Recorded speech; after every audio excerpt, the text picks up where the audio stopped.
Hürmetli vatandaş, bugünkü leksiyalarımızı başlayımız. Leksiyada sırağa giriyoruz. Washington'da sözdeyimiz.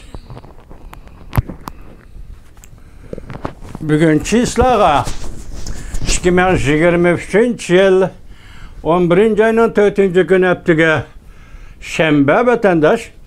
Tülgün bu çıraklı sınak kılay desem yana karanlık болып kaldı. Bugün hazır ettigen saat neçede sözdeyvatım ben 6 yerim.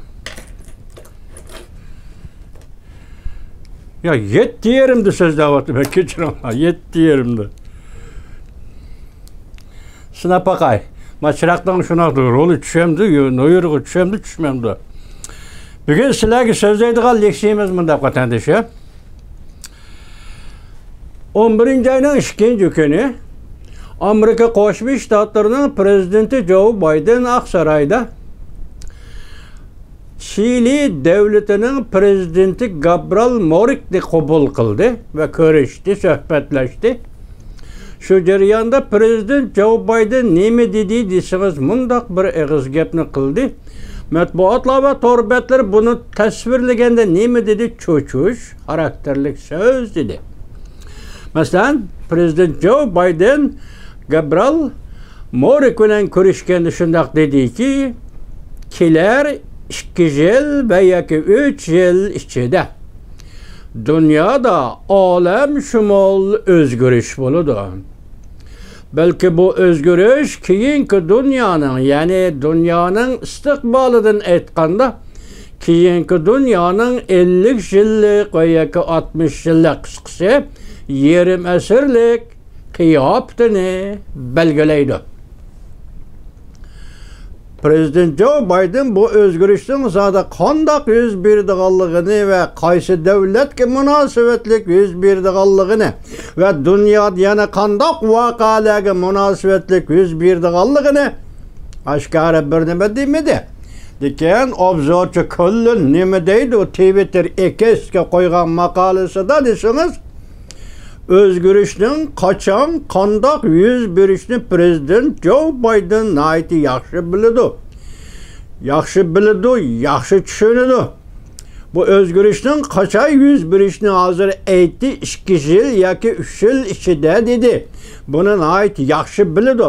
Biroq bu o'zgarish dedi, bu kullun hozir qaraganda İsrail'e Hamas urushi mu, Rossiya va Ukraina urushi mu dünyanın bu dereceli qiyofatini o'zgartirmadi. Undaqda 3. meydan urush portlashi mumkinmi? 3. meydan urush portlaydigan bo'lsa, qayerda, qaysi rayonda portlaydi? Devlet sırtıda partlaydı deyilse, qaysi devletinin sırtıda partlaydı? Dünyanı özgertirdiğin iktidarı şu yerden başlandı. Bu uruş kim bilen kim? Yani qaysi devlet bilen, qaysi devlet işte 101 degan gaplarni o'tirib qo'ydi. Anda Prezident Joe Biden Aqsarayda Chili'nin prezidenti, Chili devletinin prezidenti Gabriel Boric bilan suhbatlashgandan keyin bu to'g'rida to'xtalgan Aqsaray Davlat bexatarlik komitetinin maslashtiruvchi yoki yarashtiruvchi yuqori darajalik amaldori John Kirby mundaq ikki jumla so'zni qildi vatandosh.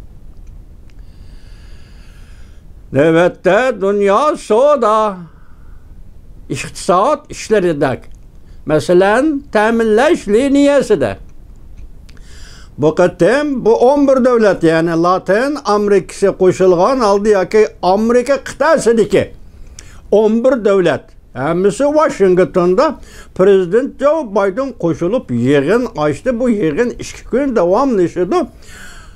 Bu yig'indan keyin dunyoning ta'minlash liniyasida o'zgarish yuz berdi. John Kirby'ning gapi.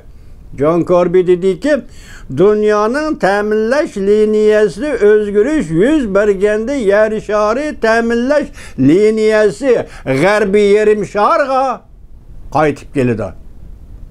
Ala sharing. Mesela alaylik, hozir Jungo bilan Amerika munosabatini iqtisodga bog'liq holda ba'zilar dedi ayrilib ketish dedi. Lekin Amerika siyosiyonlarının ağzından çıkan söz ayrılıp ketiş emas. Biz senden ayrılmaymiz, lekin xatardan xalos bo'lishimiz kerak. Xatardan nere turishimiz kerak. Bu deganlikning ma'nosi Yevropa ittifoqidagi tushunchasi tayinib olishdan nere turish kerak. Tayinib olishni ojizlashtirishimiz lozim. Masalan, tayinib olish Yevropa ittifoqining savdosini jungoga tayinib qilishdan saqlanish kerak.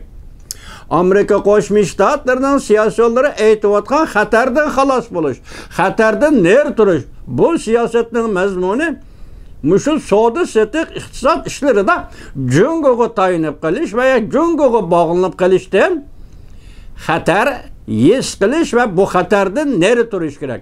Biroq ayrilib ketmaymiz. Bu tungi so'zliqqa Amerika Qo'shma Shtatlari Moliya ministrligining ministri Janet Yellen xanım biz ayrılıp ketmeymiz, lekin kişilik hukukdan murassalashmaymiz, kişilik hukukdan hergiz vazgeçmeymiz dedi o. Şuna mı ya? Şuna dedi. Hazır endi hesapta qarab turing. 11 ayının 2 günü 3 yıl yoki 2 yil ichida yer sharida olamshumul o'zgarish yuz berdi.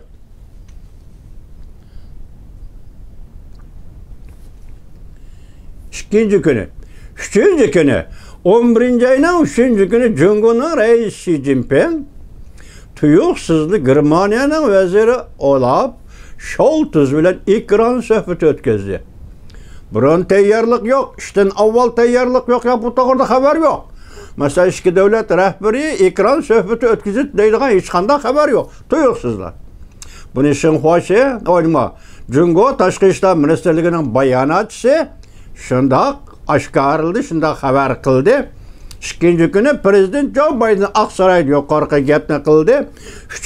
günü Reis Xi Jinping Olaf Scholz va Scholz bilan so'zlashganda oldi bilan yoshurun alda yoki ismini atamagan alda Amerika Qo'shma Shtatlarining O'rta Sharq siyosatini tanqid qildi. Ve shundaqla Amerika Qo'shma Shtatlarining Isroiliyani qo'llayotganligini tanqid qildi. 3. qadamda sovuq munosabatlar urushi qaytib keldi dedi.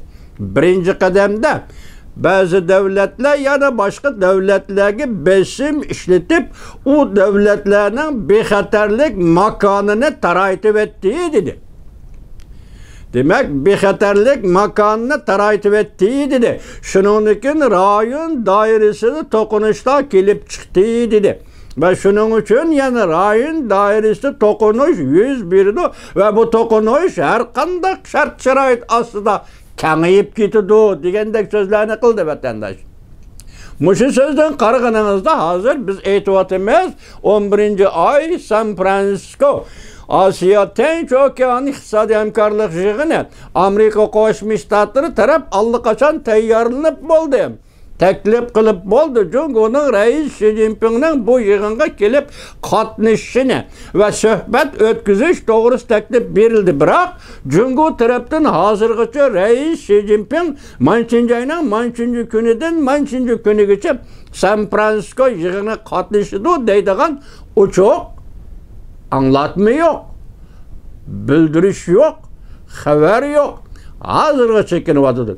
Bu gapni tor betler nima deb tushuniyotidu desiniz, bu fursatdan foydalanib Reis Xi Jinping Amerika Qo'shma Shtatlariga besim ishlatib yo'l qo'yishni, ba'zi masalalarda yo'l qo'yishni, sezgir masalalarda yo'l qo'yishni talab qilyotidi va shu vajdan hozir kayniga dajib yig'inga qatnashaman va yoki qatnashmayman demayotidi. Bu tor betlerden tahlili vatandaş, müşundaq günde hazır biz seliştirgan bir nokta nima deseniz, meyli Reis Xi Jinping San Fransisko yig'iniga kelib qatnashishga va'da bergan bo'lsin, yoki va'da bermagan va vaqtni kechiktirgan bo'lsin. Cho'qim kelib bu yig'in qatnashidi deb faraz qilsangiz, yig'inga kelishdan burun Germaniya vaziri Olaf Scholz bilan ekran suhbati o'tkazib bazı devletlerge besim işletip bu devletlerden bexatarlik makanını taraytıvatıdı degan sözden. Ma'nosi nima? ve qaysi devletki qartılgan vatandaş? Hoş. Meyli qaysi devletki qartılgan buluşta qat'i nazar deyle, bu hazırki dünyanın vaziyeti de sen San Francisco yığınığı kelemse yok. San Francisco yığını qatnışıp Prezident Joe Biden ile söhbet ötküzemse yok.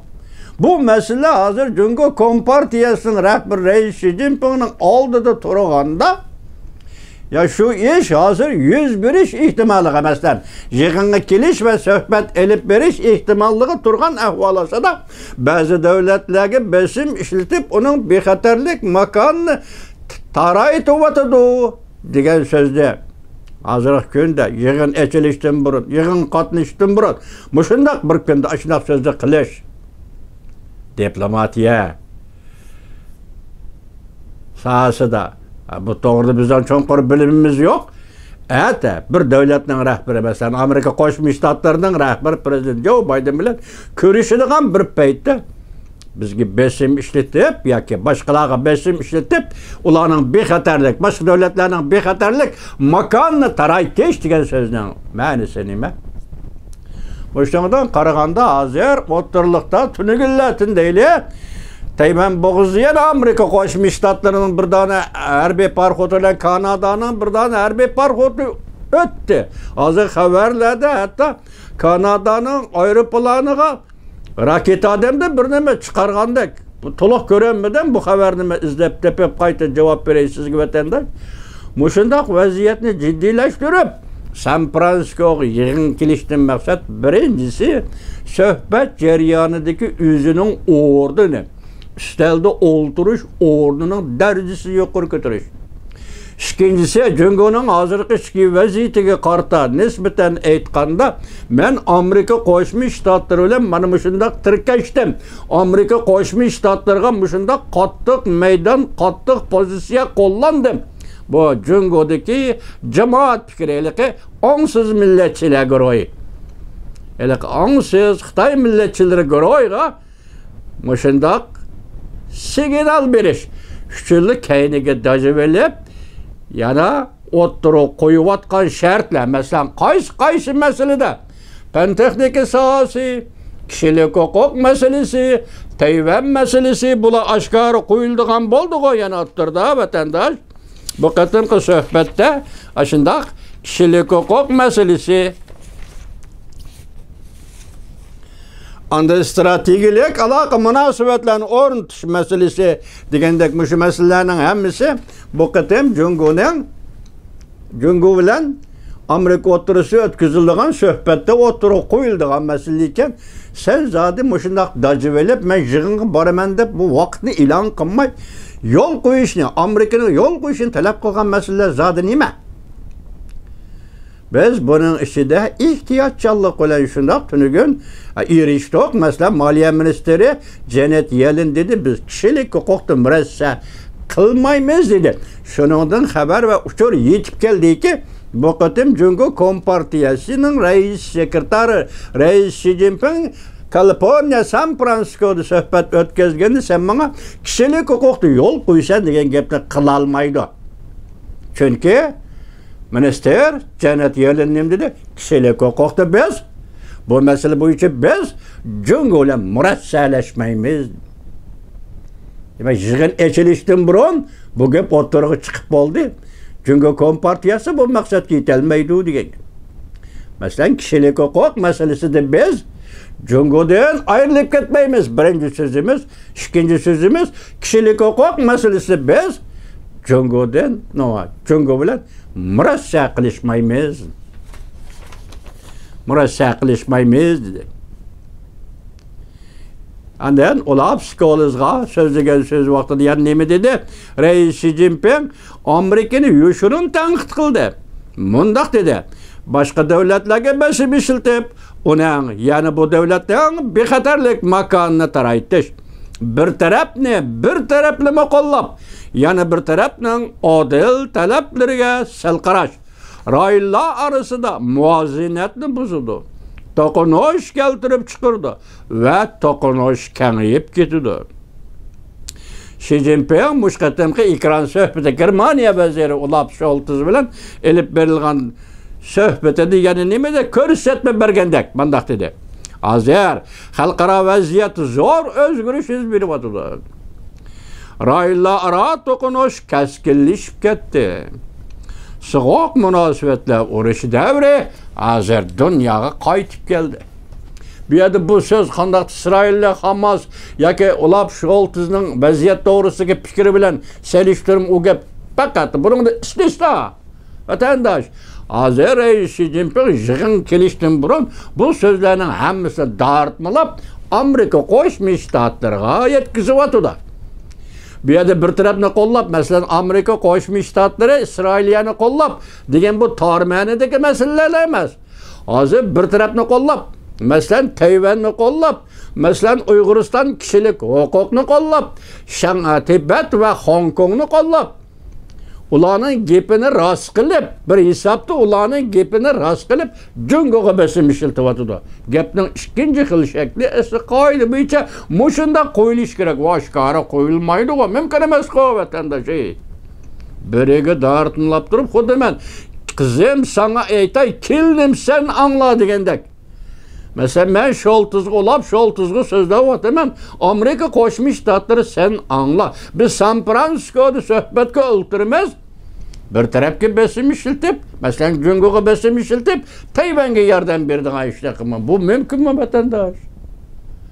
Mumkin emas. Bu qatimqi suhbatda kishilik huquq va Tayvan masalasi o'xshashla burunqi o'xshashni o'tirib qo'yildi. Lekin ba'zi obzorchilarning ko'z qarashi nima desangiz, bu qatim Kaliforniya San Fransisko shahrida o'tkaziladigan suhbat prezident Joe Biden bilan Xi Jinping o'rtasida o'tkaziladigan suhbat besish hosil qilish mumkin emas deydi. Bu yerda besish hosil qilish so'zlanadigan masala so'zlanib bo'ldi vatandoshlar. Oturup qo'yiladigan masala qo'yilib bo'ldi. Balki buni hal qilish choralari talab shaklida va fikr shaklida qarshi tarafga qo'yilib bo'ldi. Bu qachon qo'l silib ishlaymiz buni deganlik masalasidir vatanda. Biroq bugun sizlarga yetkazadigan bir uchurimiz shu bo'ldiki, vatandoshim 11-oyning 2-kuni Prezident Joe Biden Aksaray'da Çili'nin prezidenti Gabriel Boric bilan ko'rishganda dediki, oldimizdagi 2 yil, 3 yil ichida yer sharida olamshumul o'zgarish bo'ladi. Tamam. Bu bugundan boshlanmış 2-3 yil ichidagi vaziyatga qartab berilgan hukm. Chiqarilgan xulosa muqarrarlik vatandoshim. Mush yillar ichida yuz beradigan muqarrar ish. Bu o'zgarish qayerdan boshlandi? Başta Kollin nima dedi? Masalan, Hamas İsrailga urushi, masalan, Rossiya Ukraina urushi, masalan, dunyoning qiyofasini o'zgartirilmadi. Dunyoga ancha zo'r ta'sir ko'rsatilmadi. Ya dunyoni nazarga olganda ta'sir ko'rsatilmadi. Undaqda nima? 3-maydon urush boshlandi deb savol qo'ydi Kollin degan. Anda xabarning o'zidimi shunda qo'yildi savol. 3-dunyo urushi boshlanadi. Qaysi rayon, qayerda? Bu urush kim bilan kim? Bu urush qaysi davlat bilan qaysi davlat o'rtasida yuz berdi? Mesela bu şey ihtimallar hozir dunyoning oldi qo'yilib turibdi. Yer sharining vaziyat o'zgarishi qo'yilib turibdi. Bu yerda xulosalab biz bu jarayonlarni masalan obzorchilarning nima deb o'tirib qo'yganligini nazarda qo'yib turib, Prezident Joe Biden 11-oyning 2-kuni Aksaray'da Latin Amerika qit'asi davlatlari masalan Chili davlatining prezidenti Gabriel Boric bilan suhbatlashganda 2-3 yil ichida yer sharida olamshumul o'zgarish yuz berdi dedi. Vatandoshim shundoq dedi prezident Joe Biden. Onda men nima dedim hozir? Xi Jinpingning Olaf Scholz bilan Germaniya vaziri so'zlashgan so'zlarda doritmalab ko'rsatilgan fikrlarning hammasi Amerika Qo'shma Shtatlari qartilgan fikrlar.